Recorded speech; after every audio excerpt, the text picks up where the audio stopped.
ઓમ નમો ભગવતે વાસુદેવાય. ભગવાન સત્યનારાયણનું વ્રત માત્ર એક વિધિ નથી, પણ પરમાત્મા સાથેનું એક અતૂટ સંવાદ છે. જ્યારે આપણે કોઈ સંકલ્પ કરીને તેને ભૂલી જઈએ છીએ, ત્યારે શું થાય છે? આજે આપણે સાંભળીશું એક એવા સાધુ વાણિયાની કથા, જેણે સત્યનારાયણ દેવને આપેલું વચન પાળવામાં વિલંબ કર્યો અને જેના કારણે તેને ભયંકર સંકટોનો સામનો કરવો પડ્યો. આ કથા આપણે શીખવે છે કે શ્રદ્ધા અને ભક્તિ કેવી રીતે મનુષ્યના નસીબ બદલી શકે છે. ચાલો આ પાવન કથાના 3જા અધ્યાયમાં પ્રવેશ કરીએ.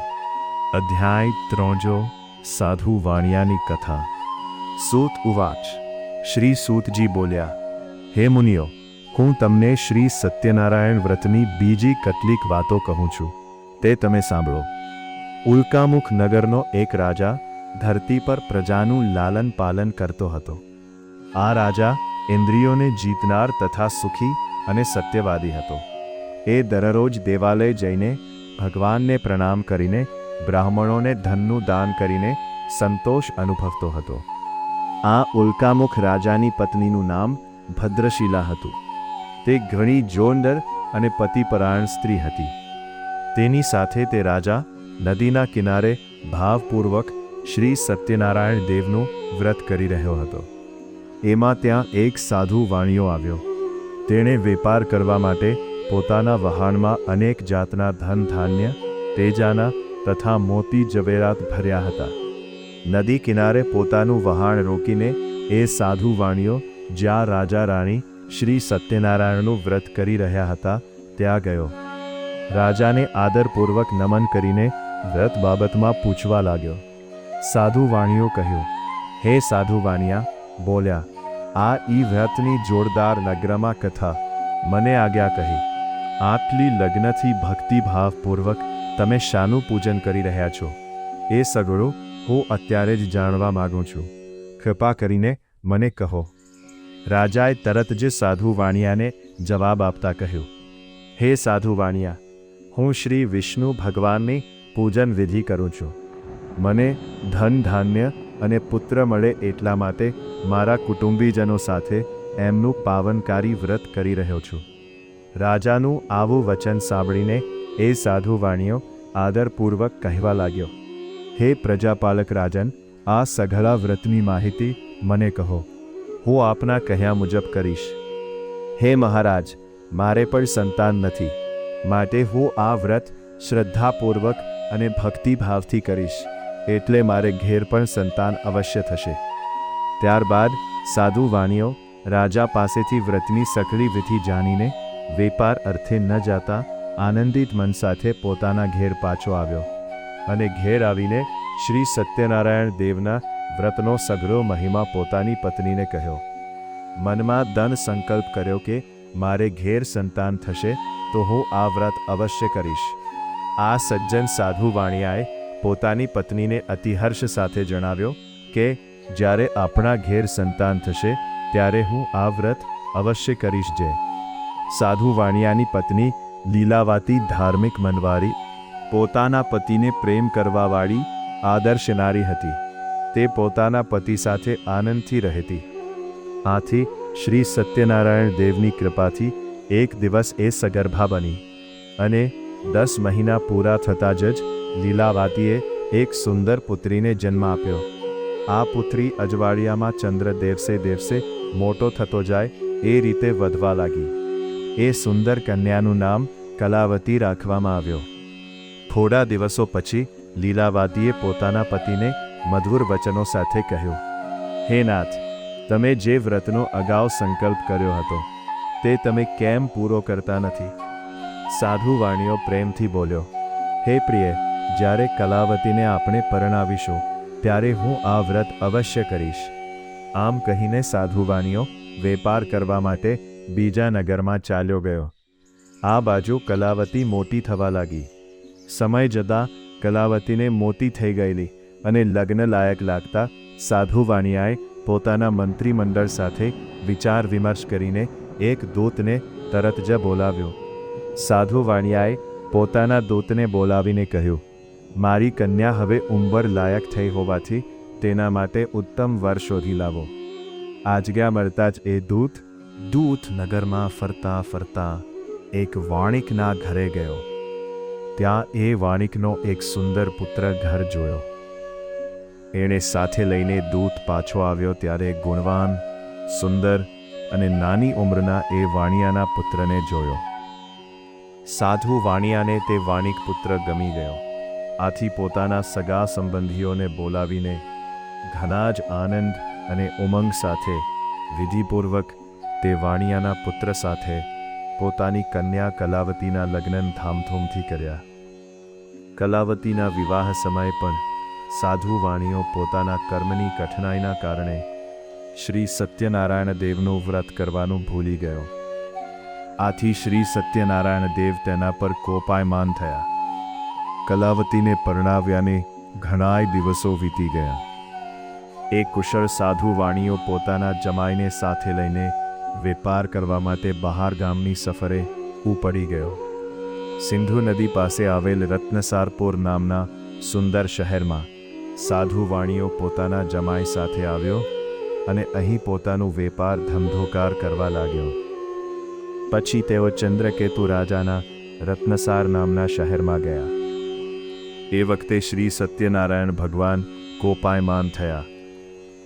સાધુ વાણિયો પોતાના જમાઈને શ્રી સત્યનારાયણનું વ્રત કરશે એવા કરેલ સંકલ્પ ભૂલી ગયો. તેથી દેવે આની ઉપર અત્યંત ભયંકર મહાકઠોર દુઃખ આવી પડશે એવું શ્રાપ આપ્યો. એક દિવસ એ નગરના રાજાનું ધન લૂંટી લઈને ચોર ભાગતા ભાગતા જ્યાં આ સાધુ વાણિયો તથા તેનો જમાઈ રહેતા હતા ત્યાં આવી પહોંચ્યો. ચોરને પકડવા માટે રાજાના સિપાહીઓ ચોરની પાછળ પડ્યા હતા. આથી બચવા માટે ચોરે પોતે ચોરેલું ધન જ્યાં સસરો અને જમાઈ રહેતા હતા ત્યાં નાખીને નાસી ગયો. સિપાહીઓ ચોરને શોધતા શોધતા જ્યાં સસરો અને જમાઈ રહેતા હતા ત્યાં આવ્યા. ત્યાં રાજાનું ધન પડેલું જોઈને સિપાહીઓ બંને વાણિયાને પકડીને રાજા પાસે લઈ આવ્યા. ચોર જલ્દી પકડાઈ ગયો હોવાથી સિપાહીઓએ અતિ આનંદમાં દોડતા આવીને રાજાને ખુશખબર આપ્યા અને કહ્યું, હે મહારાજ, અમે 2 ચોરને પકડી લાવ્યા છીએ. તેમને જોઈને આપ સજાનો હુકમ કરો. રાજાએ ચોરોની સામે પણ જોયું નહીં અને જરા પણ વિચાર કર્યા વિના આજ્ઞા આપી દીધી. આથી સિપાહીઓએ એ બંનેને મજબૂત દોરડાથી બાંધીને મોટા કિલ્લાવાળી જેલમાં ધકેલી દેવાના. શ્રી સત્યનારાયણની માયાને કારણે કોઈએ પણ સાધુ વાણિયાની કોઈ પણ વાત સાંભળી નહીં. ઉપરથી ચંદ્રકેતુ રાજાએ એમનું સઘળું ધન પણ લઈ લીધું. આ બાજુ શ્રી સત્યનારાયણ દેવના શ્રાપને કારણે સાધુ વાણિયાની પત્ની લીલાવતી પણ ઘણી જ દુઃખી થઈ ગઈ. ઘરમાં જે કંઈ ધન હતું તે સઘળો ચોરો ઉપાડી ગયા. લીલાવતી મનની ચિંતા અને અનેક રોગોથી ગ્રસ્ત થઈને ભોગ સહન ન થતા ધીરે ધીરે ભીખ માંગવાને ભટકવા લાગી.